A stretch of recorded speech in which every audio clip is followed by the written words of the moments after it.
In 2021, I made a video on the topic of farming crowns in Spiral Knights, which has been so far my most successful video, although it lacked in explaining ways through which you can passively earn crowns, and by now it has grown severely outdated. Recently, Pink Tigress published a video in which she covered the diverse ways through which you can passively earn crowns without much effort. I strongly recommend watching her video on the topic. There is a link in the description for you guys if you want to check it out, as it will help you a lot in the journey of maximizing your earnings and understanding the concept of what crowns are. However, in this video I want to expand on the concept that Pink Tigress has not talked about in her video, which is actively farming crowns.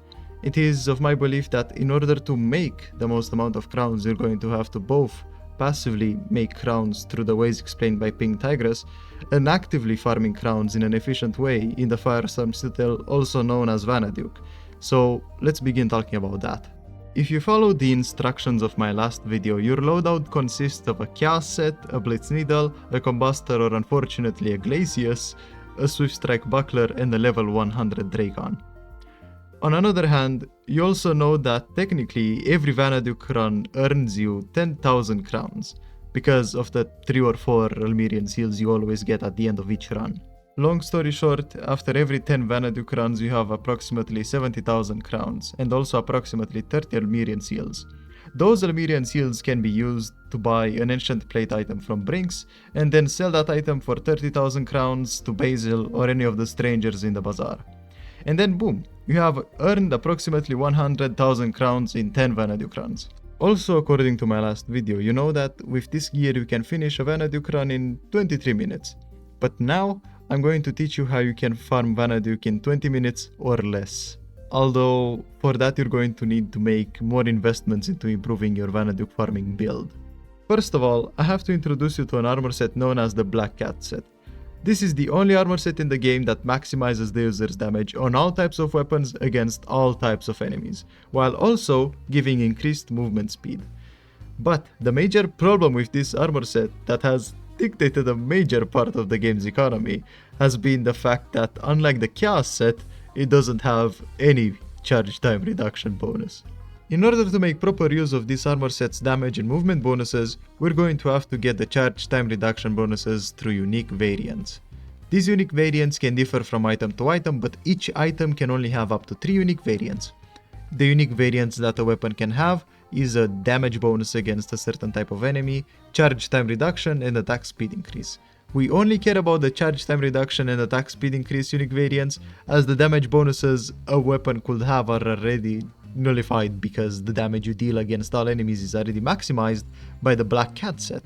In order to make up for the Black Cat set's lack of any charge time reduction bonus, we will need to have the charge time reduction very high variant on all our weapons, as that will make these weapons have charge time reduction maximum once they reach heat level 10. Now we have to discuss about the weapons that you're bringing in the Firestorm Citadel.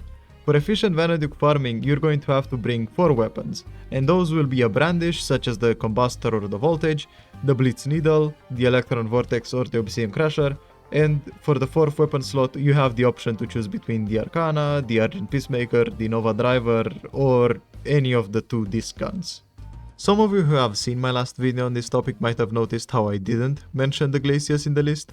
The reason behind this is that since 2021 I have discovered that the Glacius actually slows down runs because of its lack of damage in comparison to Combustor and Voltage. This fact has been proven by Pyrosparker in one of his videos that I will link in the description below.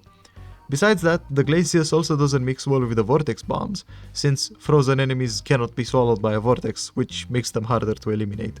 With that lesson out of the way, I'm able to tell you that the weapons that crucially need charge time reduction are the Brandish of your choice, the Blitz Needle, and the Vortex Bomb of your choice.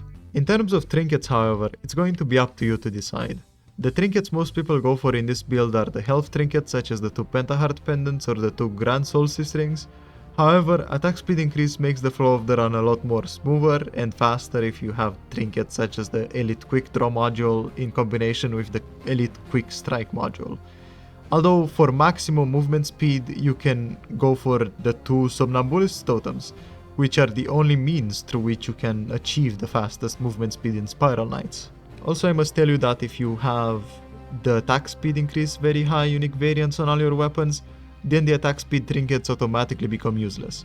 As in combination with the Swift Strike Buckler, it maxes out your attack speed, leaving you with only these 3 trinket types to mix max.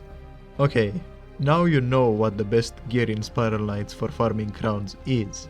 But the problem with this loadout is that it costs approximately 11 million crowns to make, if we don't take into account the obscenely expensive items. But don't let this discourage you, as you can reach similar stats to this build in a very cheap way. Let me show you how. The key into getting yourself a cheap way into farming lots of crowns efficiently are the elite focus modules for swords and handguns. With these 2 trinkets, you only need the charge time reduction medium unique variant for your brandish of choice and blitz needle. And it is possible for you to find charge time reduction medium brandishes and autoguns on the auction house for around 120,000 crowns each. And in the beginning, any charge time reduction on your bomb still proves to be helpful in runs, so accept whatever you can get while you keep improving on your loadout. Also, I have to mention that you're going to be looking for the 3-star Black Hat armor set, since it costs a lot less than the 5-star version and still gives you the same damage increase and movement speed increase. Now with this gear you can begin efficiently farming Vanaduke. So, how fast are you able to farm crowns? I have tried this loadout myself in a Vanaduke run, and the run itself was about 20 minutes with a profit of approximately 7,000 crowns. I have added a link to this Vanaduke run in the description so you can check it out and slowly learn the strategies by practicing them in your runs. Just like I said in my last video, what you're going to want to do is farm 10 Vanaduke runs, from which you will earn approximately 100,000 crowns. If you're going to farm in the way shown in my run from the description, you're going to be able to make this amount of crowns in the span of 3 hours and 20 minutes, assuming you're constantly running solo and nobody helps you on getting a faster time. If you manage to do these 10 Vanaduke runs once a day, you're going to be able to make approximately 1 million crowns every 10 days. If you have a lot more time on your hands, you can farm 20 Vanaduke runs per day, which earns you 1 million crowns in 5 days, and so on. I hope this helps all of you in your journey of maximizing your crowns earning with this method of actively farming crowns. If you found this video helpful in any way, it would be nice of you to leave a like, and if you wish to see more videos like this in the future, make sure to subscribe. Leave a comment if you want to address anything I might have left out of the video, or correct me in case I was wrong with something. Special thanks to QA and Ape Trader for their donations, which have helped me a lot in the making of this video. If you want to also support my content and be mentioned at the end of my videos, you can do it through my Ko-Fi. You can find a link to it in the description, and any donation is greatly appreciated. Also, special thanks to Pink Tigress for covering the side of making crowns that I wasn't able to cover myself, so shout out to her for contributing to the collective knowledge of the community, and remember, you can check out her video in the description. If you still haven't clicked off this video yet, I feel that I must give you an update regarding the situation of my project called Spiral Knights Reign of Zamorak. The project has been on yet another hiatus because of some changes in my personal life, but now I'm once again able to continue the development properly.